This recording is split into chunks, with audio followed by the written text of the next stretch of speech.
अपने next pages पे काम शुरू करने से पहले हम लॉगिन और साइन अप पेजेस में कुछ इन्हेंसमेंट्स करेंगे।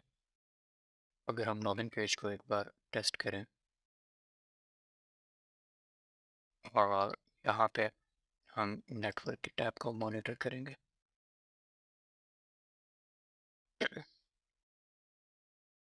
यहाँ पे मैं एक इनवैलिड यूज़र नेम एंटर करूँगा, लेकिन जो पासवर्ड मैं एंटर करूँगा वो इनवैलिड होगा।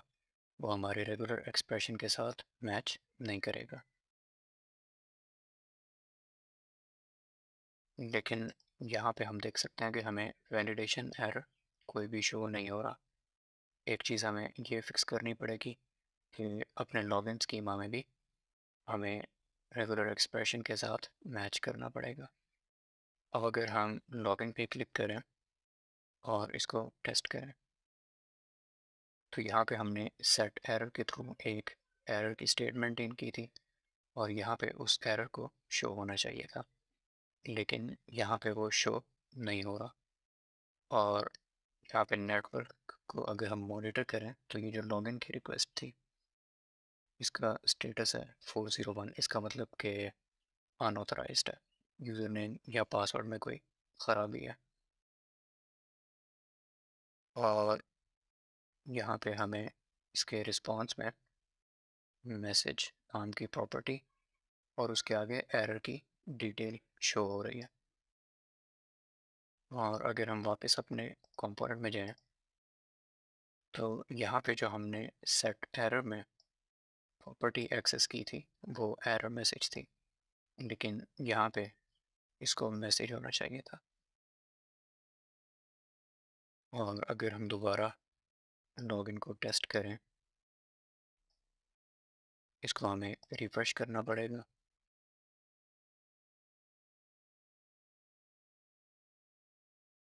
और अगर उसी सेम यूज़र नेम पासवर्ड के साथ हम दोबारा लॉगिन की रिक्वेस्ट करें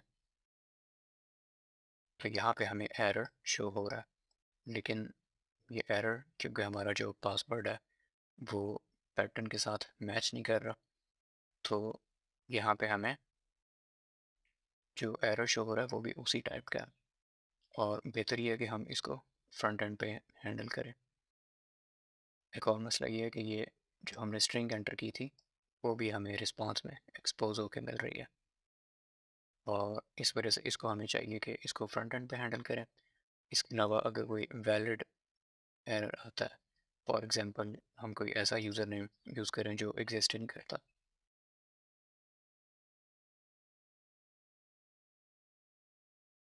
और यहाँ पे हमें पासवर्ड को वैलिड करना पड़ेगा पहले। अब हम अगर रिक्वेस्ट करें तो यहाँ पे इनवैलिड यूज़र नेम आ रहा है।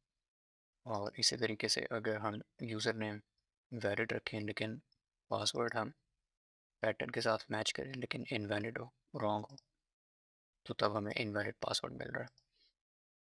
इन दोनों एरर्स को हम यहीं पे शो करवाएंगे, लेकिन जो रेगुलर एक्सप्रेशन का एरर था उसको हम फ्रंट एंड पे ही हैंडल करेंगे।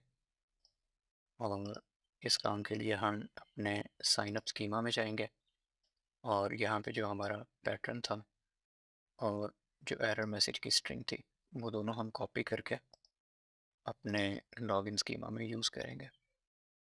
और यहाँ पे पासवर्ड में रिक्वायर्ड से पहले एक और मेथड आएगा मैचेस, और मैच इसको करवाना है इस पैटर्न के साथ। और अगर एरर हो तो मैसेज में हमने एरर मैसेज शो करवा देना। और अब अगर हम अपने पेज को टेस्ट करें और यहाँ पे मैं एक ऐसा पासवर्ड एंटर करूँ जो हमारे पैटर्न के साथ मैच नहीं करता, तो यहाँ पे हमें वैलिडेशन मिल रही है। इसके अलावा जो एक आखिरी इन्हांसमेंट हो सकती है वो ये कि इस लॉगिन के बटन को हम कंडीशनली डिसेबल कर दें। अगर हमारे पास कोई वैलिडेशन एरर है तो जब तक हम वो रिजॉल्व नहीं करेंगे तब तक हम इस लॉगिन पे क्लिक नहीं कर सकेंगे। और इस काम के लिए हम अपने बटन में जाएंगे और यहाँ पे बटन में हम एक प्रॉपर्टी पास करेंगे डिसेबल्ड की, और डिसेबल्ड में हमें वो सारी कंडीशंस मेंशन करनी पड़ेंगी जो अगर ट्रू होती हैं तो हमारा बटन डिसेबल रहे, और अगर हमारी जो यूज़र नेम और पासवर्ड की फील्ड है वो एम्प्टी है तब हमने बटन को डिसेबल रखना है। इसके अलावा अगर इन दोनों में से किसी एक में भी कोई एरर है तो तब भी हमने इसको डिसेबल रखना है। और ये हम करेंगे not values dot user name और नॉट वैल्यूज़ डॉट पासवर्ड। और अगर हमारे पास यूज़र नेम में कोई एरर है या फिर पासवर्ड में कोई एरर है, कोई वैलिडेशन एरर है, और ये हमारे पास चार कंडीशंस हैं और इनको हमने और के साथ कनेक्ट किया हुआ है, तो इन चारों में से अगर कोई एक भी ट्रू होती है तो हमारा बटन डिसेबल रहेगा। वैल्यूज़ डॉट यूज़र नेम के साथ हमने नॉट का ऑपरेटर यूज़ किया, मतलब अगर यूज़र नेम की वैल्यू एम्प्टी है, उसमें कोई वैल्यू नहीं है, और इस डिसेबल्ड के लिए हम स्टाइलिंग भी थोड़ी सी चेंज कर देते हैं। जो हमारा लॉगिन बटन है, इसी बटन को हम टारगेट करेंगे जब ये डिसेबल्ड हो, और इसका जो बैकग्राउंड कलर है उसको हम थोड़ा सा चेंज कर देंगे। जो इसका रेगुलर कलर है उससे हम इसको थोड़ा सा लाइटर शेड दे देंगे। और अब अगर हम इसको टेस्ट करें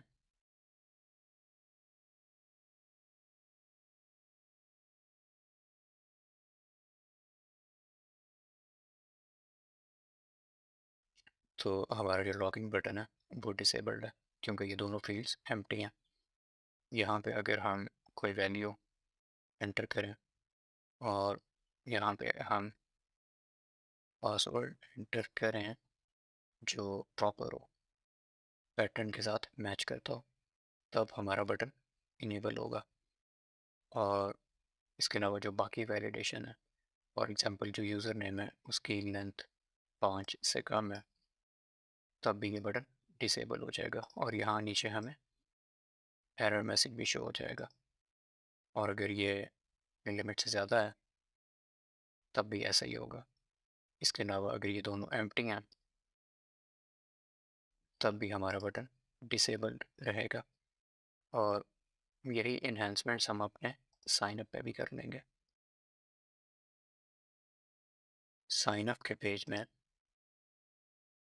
यहाँ पे हमें एरर मैसेज को ठीक करना पड़ेगा। इस प्रॉपर्टी का नाम है मैसेज। इसके अलावा यहाँ पे जो साइन अप बटन है उसको हमें कंडीशनली डिसेबल करना है।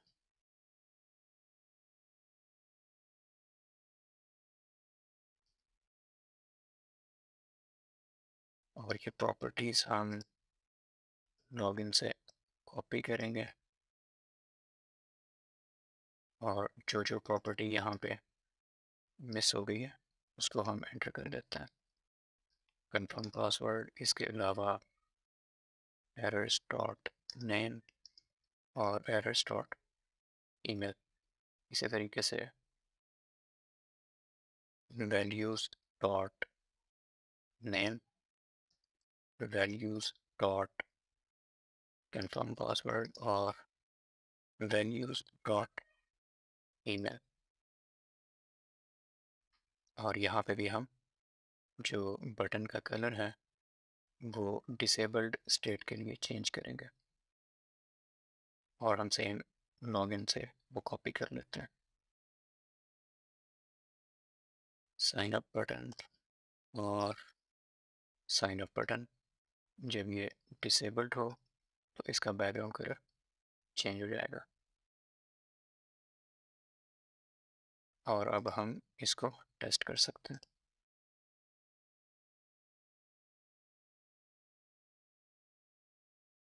और हमारा बटन जो है वो अभी डिसेबल्ड है क्योंकि फील्ड्स खाली हैं। अगर हम इस पर क्लिक करें तो हम कोई नेटवर्क रिक्वेस्ट नहीं कर पा रहे। जब तक हम यहाँ पे प्रॉपरली वैलिडेटेड डेटा एंटर नहीं करते।